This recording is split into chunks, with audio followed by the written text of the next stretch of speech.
RTGA, mieux qu'une chaîne, un monde.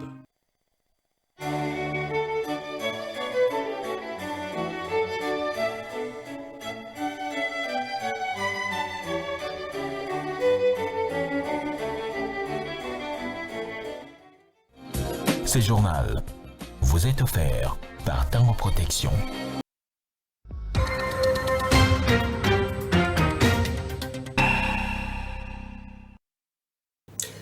Très heureux, mesdames et messieurs, de vous présenter cette grande édition vespérale de ce samedi 24 mai 2025, dont voici les principales articulations. La première ministre Judith Suminwa Tuluka a entamé sa tournée dans l'espace Grand Kasaï.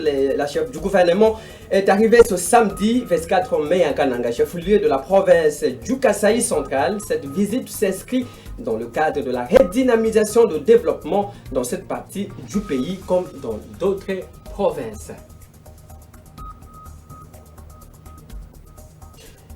À Kindu, au Maniema, le ministre provincial de l'Intérieur, Taylor Selemani Laona, a été interpellé ce samedi 24 mai à l'Assemblée provinciale sur la recrudescence de l'insécurité, notamment de hommes armés non identifiés.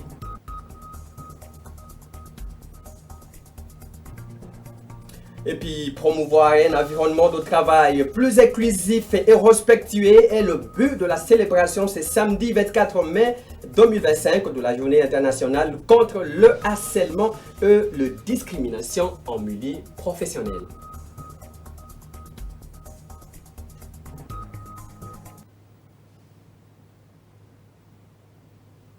Merci une fois de plus pour la confiance nous renouvelée. Comme annoncé au sommaire, la première ministre Judith Suminwa Tuluka est arrivée ce samedi 24 mai 2025 à Kananga, chef-lieu de la province du Kasaï central. La chef du gouvernement a été accueillie à l'aéroport de Lungandu par le gouverneur de province ainsi que toutes les forces vives de la province. Le 7 ensuite adressé à la population venue nombreuse écouter le message d'espoir. Signé ce message de Soleil Ntumba, nous signe ce reportage.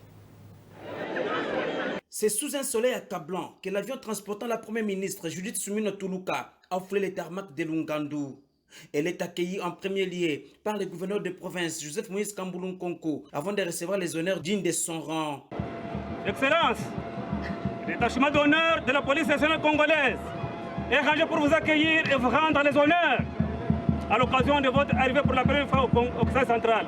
Toutes les forces vives du Kasaï central, mobilisées comme un seul homme, ont pris d'assaut l'aéroport de Lungandu pour accueillir pour la toute première fois Judith Suminwa Tuluka comme première ministre au Kasaï central. Après l'aéroport, cap vers le centre-ville. Ici, c'est sur la place de l'indépendance où la très distinguée première ministre s'est adressée au centre kassaïen. Judith Suminwa Tuluka a d'emblée remercié la population pour l'accueil lui réservé avant de les inviter à l'unité nationale. Et merci Nabino Nyo surtout Bana ya Kasaï central, Bana ya Kananga. Namoni penza ya solo, boza ya ngai, boza ya papa Fachi Beton, parce que Bana Tongo, bozeli na koma. Donc il faut absolument la bolingo surtout tous ensemble surtout et longo pour régler ma problème en boca mais ensemble tokobongisa poto banako sala ndenge sengeli. Dans l'agenda de la première ministre, on note la descente sur terrain pour visiter différents chantiers. Et pour ceci, elle sollicite la vigilance de la population dans l'exécution des dits travaux. Mais si Oye Azali, papa gouverneur Azali, membre gouvernement provincial Bazali, député provincial Bazali, conseiller communaux, nabino citoyen, il y a ville, il y a province, Bofungola Misu, Otala. Ce qui est le cas, Mabé, Bobelela. Comme ça, biso na Kinshasa, toye bake a côté kuna mindonde bandi tolandela. Bongote. Nenge na ye, na roke négocia la visite, na royamba batu, c'est vrai. Mais na rokita pe na terrain na kenotala quand même moi banzelango. Il faut rappeler qu'aussitôt terminé son speech, la chef du gouvernement central s'est dirigée au building administratif pour accorder quelques audiences. À la réunion du Conseil de ministres du vendredi, le vice-premier ministre en charge de l'Intérieur a fait part au Conseil des arrestations arbitraires répétées de rebelles du M23 AFC et l'armée rwandaise au nord et sud Kivu occupés. Toujours dans ces chapitres sécuritaires, le ministre de la Défense est revenu sur la situation sécuritaire dans les différents fronts. Guy Kabombo a également informé au Conseil la fin des opérations d'exfiltration des éléments de FARDC et de la police qui se trouvaient dans la base de la MONUSCO à Goma. Je vous propose de suivre le porte-parole du gouvernement, Patrick Mouyaya, à ce sujet. Au cours de la semaine qui s'achève, l'état d'esprit de la population a été marqué principalement par le suivi de la situation de nos populations dans l'Est de la République démocratique du Congo, qui font face aux arrestations répétées lors de visites domiciliaires opérées durant la nuit par les supplétifs et les occupants. Le vice-premier ministre a terminé son rapport en informant le Conseil de la situation aux frontières et de certaines autres opérations en cours dans son secteur. Toujours sur ces chapitres sécuritaires, le vice-premier ministre, ministre de la Défense, est pour sa part revenu sur la situation sécuritaire sur les différents fronts dans l'est du pays principalement. Les forces armées de la République démocratique du Congo maintiennent leur dispositif face aux ennemis de la paix dans les zones touchées par la violence, notamment dans les provinces du Nord Kivu, Sud Kivu de l'Ituri, ainsi que dans les triangles Kinshasa, Congo central, Grand Bandundu. Il a également informé le Conseil de la fin des opérations d'exfiltration des éléments de FARDC et de la police nationale congolaise de la base de la MONUSCO Goma vers Kinshasa. Ces éléments ont été conduits vers un centre militaire pour leur récupération psychologique et réarmement moral. Le vice-premier ministre, ministre de la Défense, a salué la collaboration avec le Comité international de la Croix-Rouge et du Croissant-Rouge, CICR, qui a facilité cette opération. Contrôle parlementaire à la plénière du vendredi à l'Assemblée nationale était consacré à l'audition des réponses du directeur général de l'Office de voirie et drainage OVD sur l'état de route dans la capitale après l'exécution du projet Zéro Trou, une initiative de la députée nationale Dolly Chulombo dans ses reportages. L'abondance de matière à examiner et le souci d'offrir à la population des explications claires sur la gestion de la chose publique en interrogeant les personnes concernées explique la multiplicité et la succession de séances plénières à l'Assemblée nationale. Auditionné le mercredi 21 mai dernier par l'Assemblée plénière de la Chambre basse du Parlement suite à la question orale avec débat lui adressée par la députée nationale Dolly Chilombo sur l'état de la voirie urbaine de Kinshasa, Victor Otumba, DG de l'OVD, a répondu le vendredi 23 mai 2025 aux préoccupations des députés nationaux, expliquant que l'opération Zéro Trou ne concerne en réalité que les voiries revêtues et constitue une réhabilitation partielle des routes. Dans ce cas, il est difficile de prévoir la durée de vie de l'infrastructure routière réhabilitée. En ce qui concerne la problématique des érosions, plusieurs paramètres entrent en ligne de compte et ressort de son tableau synthèse que sur 18 chantiers, seul un chantier et demi est achevé. Les coûts kilomètres pour les travaux en gérie sont, pour les chaussées souples, c'est compris, c'est-à-dire l'asphaltage, c'est compris entre 860 000 $ et 950 000 $. Pour la chaussée rigide, c'est compris entre 1360 $ et 1600. Pourquoi ? Parce que quand vous prenez l'entreprise, lui réalise les bénéfices, il a les charges d'exploitation. Par contre, nous, la régie, nous ne réalisons pas les bénéfices. La main-d'œuvre, elle est payée. Mais ce qu'il faut signaler, nous avons un même marché. Intervenant à la suite des réponses du DG de l'OVD, le speaker de la Chambre basse du Parlement, le professeur Vitel Kemere, qui s'intéresse à cette question qui touche au développement, invite les élus à un examen plus minutieux de telles thématiques afin que l'argent de l'État sert réellement à l'amélioration des conditions de la population. Ce secteur est très important. Quand on prend la voirie urbaine, on prend les routes d'intérêt général, les routes de desserte agricole, mises ensemble, nous avons là-bas la toile d'araignée sur laquelle devront se développer toutes les activités de développement de notre pays. Quand on débloque de l'argent de l'État, on doit voir les résultats. Dans sa conclusion, l'auteur de la question orale avec débat, la députée nationale Dolly Chilombo Kabonda, tout en proposant des recommandations, demande au bureau de diligenter une commission d'enquête avec objectif de répertorier tous les travaux de l'OVD, évaluer l'état de route et proposer des recommandations quant à ce. De la même plénière, les élus nationaux ont examiné les rapports de la commission d'enquête sur les propositions de recrutement, de la promotion et de la mise en la retraite de magistrats à la Cour des comptes, dont l'adoption a été renvoyée et s'inédit. Le détail dans ce reportage. Dernière matière au traité, c'est l'audition du rapport de la commission d'enquête sur les propositions des recrutements, de promotion et de mise à la retraite de magistrats de la Cour de compte. Il relève de ce rapport qu'au vu de nombreux problèmes, plaintes et doléances, du bras de fer entre le premier président de la Cour de compte et le procureur général, ne favorisant pas le bon fonctionnement de cette Cour, la Commission propose de ne pas émettre l'avis de l'Assemblée nationale sur cette demande de la Cour de compte en assortissant cela des 11 recommandations, 5 adressées à la Chambre basse et 6 à la Cour de compte. Il ressort, honorable président, de cette mission que la Cour des comptes est effectivement confrontée à des problèmes et des défis importants. Le rapport va les mentionner tous. Et devant la gravité des faits, honorable président, nous, Assemblée nationale, dont relève la Cour des comptes, nous avons deux postures à prendre. D'abord, nous pouvons nous comporter en procureur pour accuser, pour prendre toutes sortes de mesures. Mais nous pouvons nous comporter aussi en pédagogue pour conseiller, pour donner des leçons. Mais évidemment en gardant notre pouvoir. En complément à ce dossier, le professeur Vitel Kamere renseigne la plénière de la réception de la lettre du premier président de la Cour de compte demandant une audition en plénière afin de présenter sa version de fait. Les propositions notamment du député national Baudouin Maillot estiment que suite à la lettre du premier président, l'adoption du rapport devra être renvoyée pour enrichissement au niveau de la commission. La commission devrait nous dire on veut recruter tel.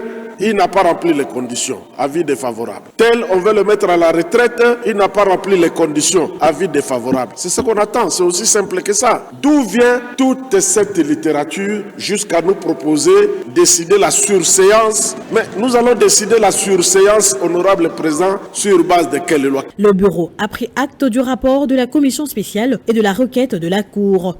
Il promet de revenir à la plénière dans un bref délai avec des solutions. La plénière de ce jour a débuté avec la lecture de la composition de 2 commissions mises en place afin de statuer sur le réquisitoire du procureur général près la Cour de cassation. Ces 2 commissions vont présenter leur rapport à la plénière prévue en début de semaine prochaine. Sachez qu'au Maniema, le ministre provincial de l'Intérieur, Taylor Selemani, l'a interpellé à l'Assemblée provinciale sur la recrudescence de l'insécurité causée notamment par les hommes armés non identifiés, a répondu ce samedi aux préoccupations des élus provinciaux. La province du Maniema enregistre de plus en plus de cas d'assassinat et braquage armés, comme nous le confirme Roger Ebolinda dans ce reportage. Maître Selemani Lawamou Taylor, ministre provincial en charge de l'intérieur, de centralisation et sécurité, était ce samedi 24 mai courant à l'Assemblée provinciale du Maniema pour présenter la situation sécuritaire de la province. Aussitôt terminée la présentation de la situation sécuritaire de la province, le ministre provincial a réussi en réaction de son exposé une salve de questions démontrant la colère des élus du peuple qui ne comprennent pas assez les vocables du ministre Taylor qui souligne, je cite, la situation est calme sur toute l'étendue de la province. Fait des citations. Tour à tour, les honorables députés provinciaux Abeli Choma Florent, Kalukula Lutaka Gaspard et Ulumbo Matala François, ainsi que Dr Papi Omeonga Chopa, respectivement des circonscriptions électorales de Kindu, Punya, Lubutu et Kibombo, ont étalé au grand jour la situation drastique qui prévaut actuellement dans la province d'Imanema où les soi-disant Ouazalendo tuent, volent et violent les femmes comme les hommes au vu et aussi des autorités provinciales. Outre ces défis criminels, il existe également les conflits fonciers, les conflits du pouvoir coutumier, mais également les conflits des limites et de la dénomination des entités, a martelé l'honorable Kalukola Lutaka Gaspard. Suivant les condensés des activités de ce samedi par le rapporteur de l'organe délibérant, Dr Papi Omeonga Chopa. Une plénière aujourd'hui devrait parler essentiellement de la situation sécuritaire de la province du Maniema. Nous avons invité le ministre provincial pour qu'il puisse nous parler de la situation sécuritaire dans notre province. Et il a donné la situation générale de la province et dans l'ensemble, la situation est relativement calme, bien qu'il y a des points chauds par-ci par-là, mais ça concerne presque tous les territoires. Et surtout, il a beaucoup plus insisté sur la situation de Wazalendo, qui ce sont des patriotes, des volontaires qui se sont mobilisés pour défendre la province et la nation. Mais il y a des dérapages qu'on a enregistrés. Dans certains territoires où il y a même des extorsions, des pillages, il y a même des cas de meurtre. Et tous ces cas, ce sont des cas-là qu'on a déplorés. À l'Assemblée provinciale de Kinshasa, la commission spécialisée d'enquêter sur les inondations meurtrières survenues du 4 au 5 avril dernier dans la ville a présenté vendredi à la plénière les conclusions de ce rapport après une série de descentes sur le terrain. Plusieurs recommandations ont été formulées au gouvernement provincial et central pour mettre fin aux inondations en répétition qui endeuillent l'équinoxe. Je vous propose de suivre le président de la dite commission, Diambaza Mwabele, dans ses propos.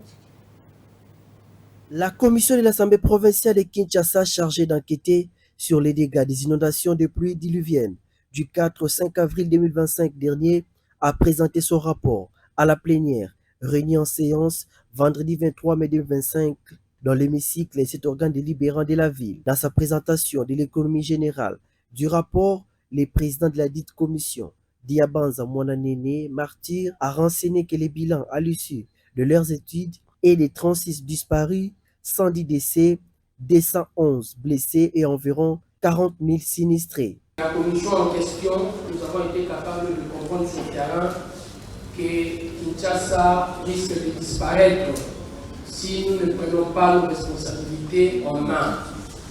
Kinshasa a réellement beaucoup de problèmes. 26 339 ménages touchés et 5 668 maisons effondrées.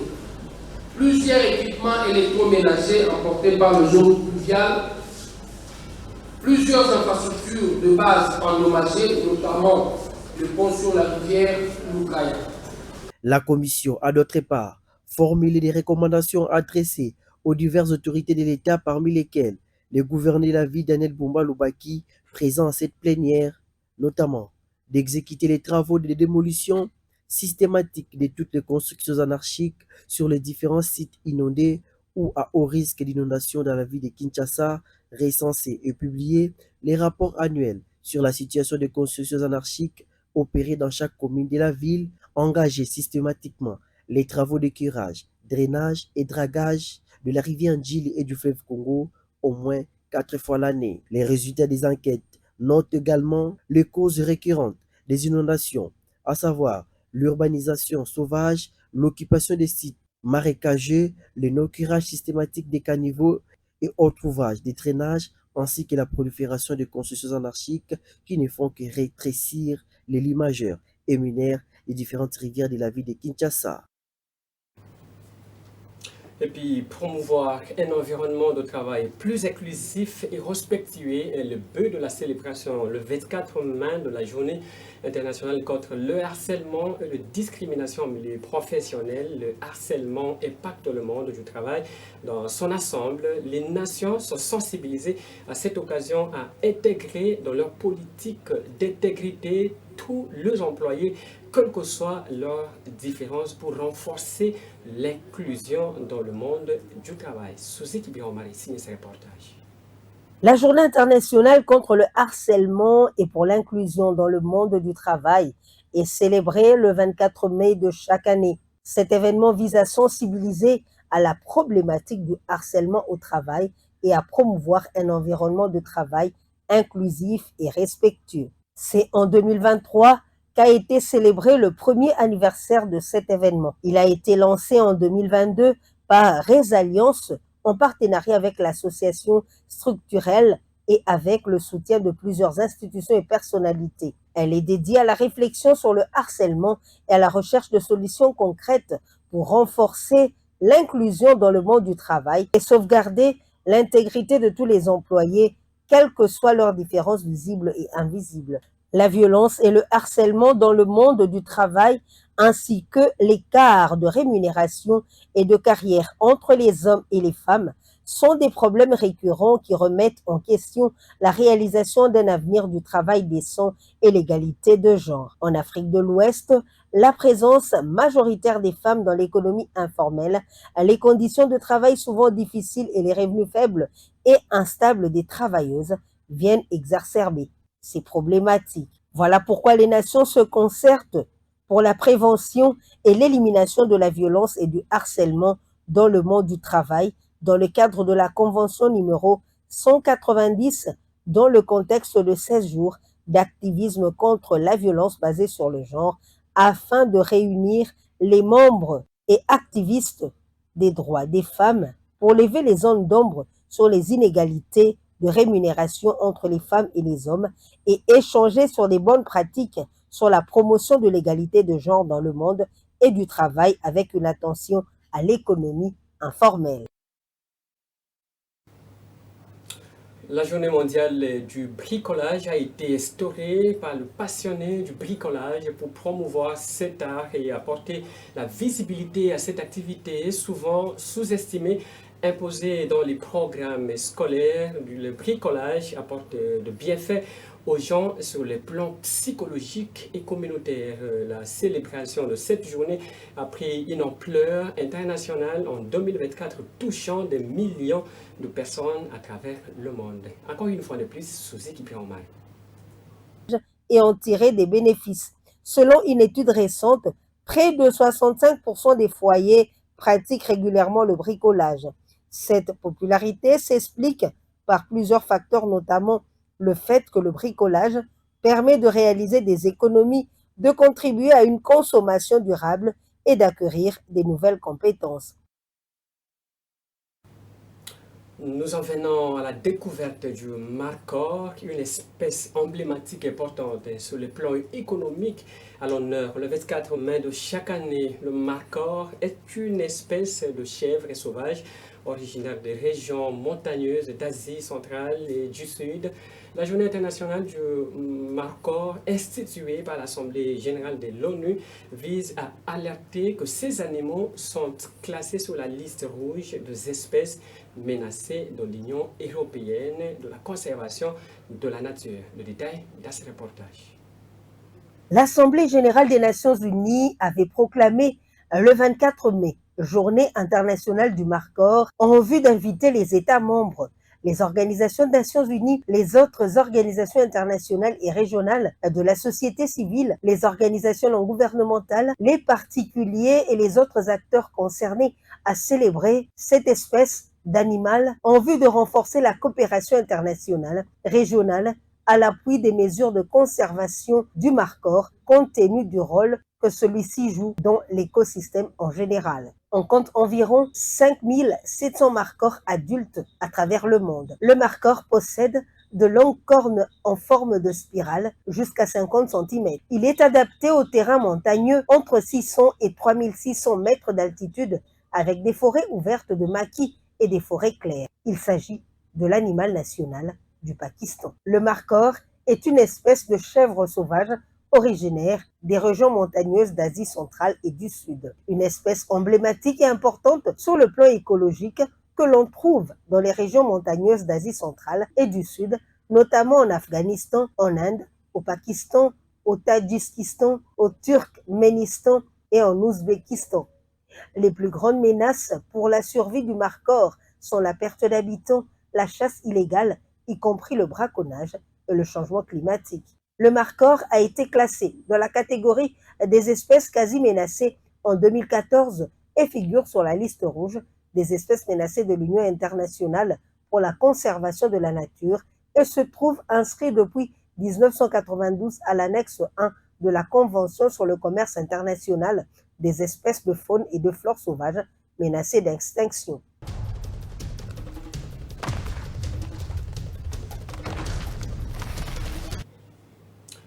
Place au rappel de titre.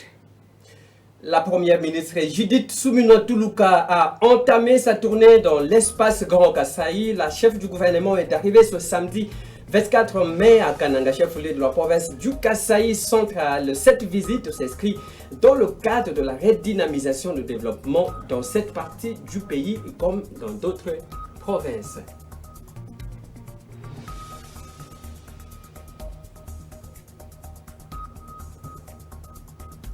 À Kindu, au Maniema, le ministre provincial de l'Intérieur, Taylor Selemani, a été interpellé ce samedi 24 mai à l'Assemblée provinciale sur la recrudescence de l'insécurité, notamment des hommes armés non identifiés.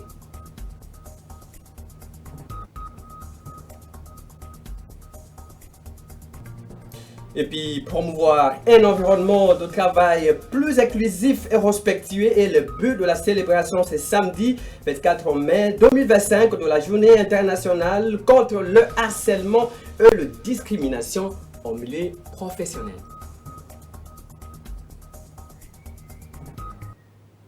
Cette grande édition vespérale est complètement terminée. Merci de l'avoir suivi.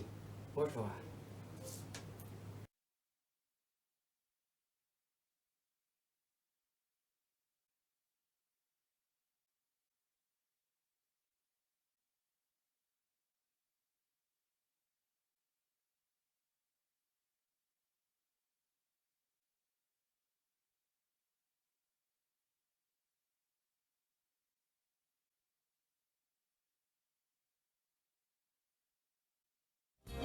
Ce journal vous a été offert par Tango Protection.